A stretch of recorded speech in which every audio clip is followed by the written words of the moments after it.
Round 2, fight!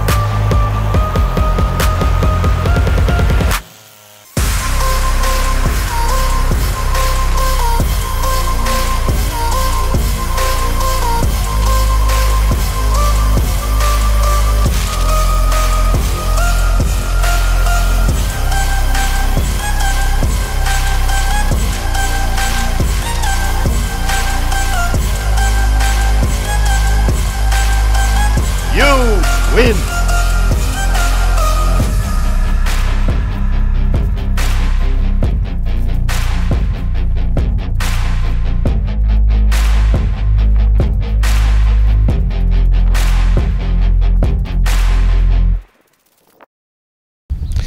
Bon, comme vous avez pu le voir, j'ai fait un test, un test comparatif entre une faux et une débroussailleuse pour savoir quel serait l'outil le plus efficace pour faner, pour faire les foins.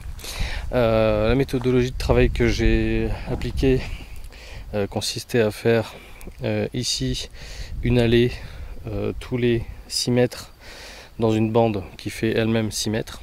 Donc on a 6 x 6, 36 mètres carrés, 36 mètres carrés de foin pour faire 2 tests différents. Donc j'ai fait ce test avec ici la débroussailleuse et là-bas avec la faux.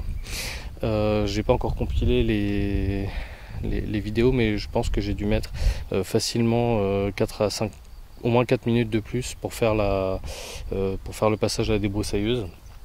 Et ça a été une tannée, franchement. J'ai mal aux mains, j'ai des problèmes de canal carpien. C'est bruyant, ça vibre, c'est super désagréable.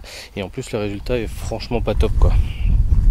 Quand on regarde ici, le foin est complètement broyé, c'est tout mélangé. Il y a des endroits, c'est pas bien passé. Bon, c'est de ma faute, hein, mais en même temps, j'ai fait ce que j'ai pu. C'est à moitié mâché, tout ça, ça va être difficile à récupérer. Alors que de l'autre côté, on a, alors c'est la toute première fois que j'utilise une faux depuis, j'ai utilisé une faux il y a longtemps, mais c'est la première fois que je me re-entraîne avec. Et déjà le résultat, on voit que les andins sont bien rangés, c'est des longues fanes de foin que je vais pouvoir ranger en meule, et ça c'est super pratique. Et même la finition, on voit que l'herbe au sol c'est presque rasé, quoi, hein, ici on voit que c'est coupé à ras et franchement à la mise en œuvre c'était vachement plus agréable. Il n'y a pas photo. Donc voilà, si vous avez des foins à faire, je ne saurais que trop vous conseiller de vous procurer une bonne faux. Ce que j'ai utilisé comme débroussailleuse, bon, c'est une débroussailleuse un peu cheap, classique, hein, 25 cm3, avec une tête en aluminium et des fils de 4 mm, donc c'est du gros, hein. J'y suis pas allé avec du petit fil, j'y suis allé avec du gros fil.